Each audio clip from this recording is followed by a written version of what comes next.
Das Microsoft Surface Pro 7 ist momentan das einzige wirkliche Windows-Tablet für den Mainstream-Markt. Es gibt mittlerweile auch das Surface Pro 7 Plus, das jeder kaufen kann, es ist aber eigentlich für Schüler und Unternehmen gedacht. Außerdem hat es abgesehen von den neueren Prozessorgenerationen keine wirklichen Vorteile. Da das Surface Pro 7, als es erschienen ist, die neueste Technik spendiert bekommen hat, ist es nach 1,5 Jahren immer noch top ausgestattet. Der Intel Core i5-1035G4 mit 4 Kernen und 8 Threads bekommt bei meinem Gerät 8 GB RAM und eine 256 GB große SSD zur Unterstützung. Damit ist es für den Alltag gut ausgestattet. Alle Anwendungen starten flott und laufen flüssig. Office-Anwendungen, im Internet surfen und Videos schauen ist ohne Probleme möglich. Das Ganze nochmal in Zahlen: Im Cinebencher 15 werden 724 Punkte im Multicore erreicht und im Single-Core 172. Im Vergleich zum AMD Ryzen 5 3500U ist er damit ca. 18% schneller. Im Vergleich zum Ryzen 5 4500U gibt er sich mit 4% weniger Leistung nicht viel. Wer jetzt denkt, bei so viel Leistung in dem dünnen Tablet müssen doch die Lüfter aufdrehen, die dann Lärm machen, der hat sich getäuscht. Es ist nämlich nicht nur leise, sondern es hat erst gar keine Lüfter. Die SSD trägt natürlich auch zum flüssigen Arbeitserlebnis bei. Wie schon gesagt, ist sie 256 GB groß und mit 2,2 GB pro Sekunde im Lesen und 1,4 GB pro Sekunde im Schreiben ziemlich flott. Bei sehr kleinen Dateien lässt sie auch die ein oder andere PCI Express SSD hinter sich liegen, wie zum Beispiel die SanDisk Extreme Pro. Das Display ist beim Surface Pro 7 etwas außergewöhnlich. Es hat nämlich nicht wie die meisten Bildschirme ein Seitenverhältnis von 16:9, sondern ein Seitenverhältnis von 3:2. Mag für manche Sachen praktisch sein, aber wenn man Videos in 16:9 schaut, was die meisten auch sind, hat man halt oben und unten schwarze Balken. Die Auflösung von 2736 x 1824 Pixeln bietet einem ein gestochen scharfes Bild und eine gute Blickwinkelstabilität bekommt man auch. Microsoft gibt die Akkulaufzeit mit 10,5 Stunden an. Mit E-Mails schreiben, Office-Anwendungen, Internetrecherche und das ein oder andere Video schauen kommt man bei mittlerer Displayhelligkeit auf jeden Fall auf 9 bis 10 Stunden. Aber sobald man in die Sonne geht und die Helligkeit des Panels erhöht werden muss, büßt man ein ganzes Stück an Laufzeit ein. An Anschlüssen gibt es auf der einen Seite einmal USB-A, dann einmal USB-C mit DisplayPort, über den das Gerät auch geladen werden kann. Der offizielle Ladeanschluss befindet sich ebenfalls auf dieser Seite. Der ist ganz klug designt, er hält magnetisch am Pro 7, sodass, wenn man am Kabel hängen bleibt, nicht das ganze Gerät durch die Gegend fliegt, sondern einfach nur das Kabel herausgezogen wird. Auf der anderen Seite befindet sich noch eine Klinkenbuchse.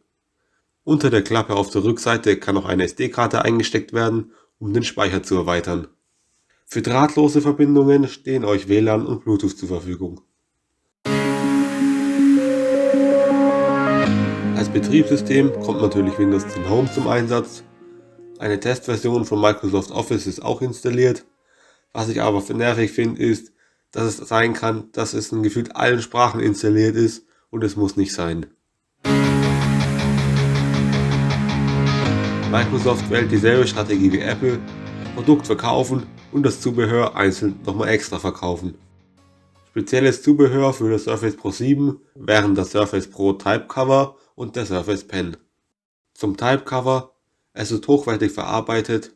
Für diese flachen Tasten lässt es sich verhältnismäßig gut darauf schreiben und der Fingerabdrucksensor ist zuverlässig. Hinweis: es gibt eine Version mit Fingerprint Reader und eine ohne. Zum Surface Pen: dieser ist ebenfalls gut verarbeitet. Vom Schreibgefühl her muss es jetzt jeder selber wissen. Für mich passt er es nicht so gut, ich kenne aber auch Leute, die mögen diesen Stift. Funktionieren tut er zuverlässig, abgesehen von dann, wenn irgendwann mal die Batterien leer sind, denn der Surface Pen ist ein aktiver Stift. Man sollte auf jeden Fall Ersatzbatterien dabei haben, denn es wäre schon blöd, wenn man zum Beispiel in der Uni oder in einem Meeting ist und die Batterien leer gehen und man dann nicht weiterschreiben kann. Was auch praktisch sein kann, ist die Modern Mobile Maus von Microsoft. Was ich ziemlich gut an ihr finde, ist, dass sie sich immer zuverlässig und ziemlich schnell verbindet. Man kann aber natürlich auch jede beliebige andere Maus verwenden.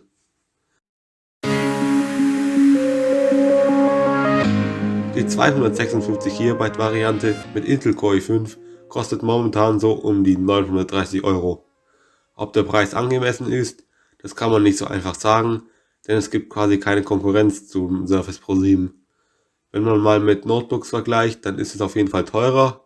Man muss aber bedenken, dass es immer noch ein Tablet ist, das auch in manchen Punkten mehr kann. Ich würde jetzt sagen, dass der Preis von knapp über 900 Euro noch angemessen ist, es könnte aber auch ein Stück günstiger gehen.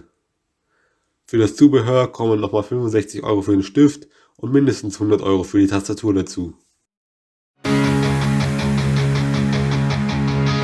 Das Microsoft Surface Pro 7 ist im Gesamten ein ziemlich cooles Tablet. Es bietet genügend Leistung, um Mitschriften anzufertigen, für Internetrecherche und um Videos zu schauen. Dabei reicht eine Akkuladung durch den ganzen Tag und genügend Platz für Dateien hat man durch die Möglichkeit, den Speicher zu erweitern, auch.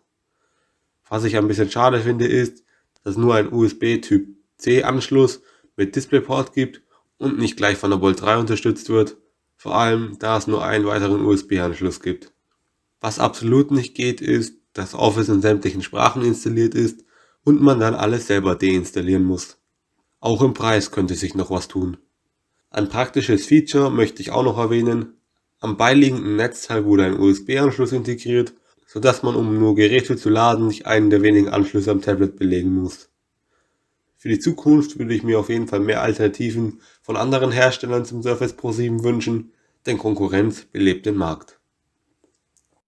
Über Feedback würde ich mich freuen und hier in der Endcard könnt ihr den Kanal noch abonnieren und euch das Unboxing anschauen. Ciao!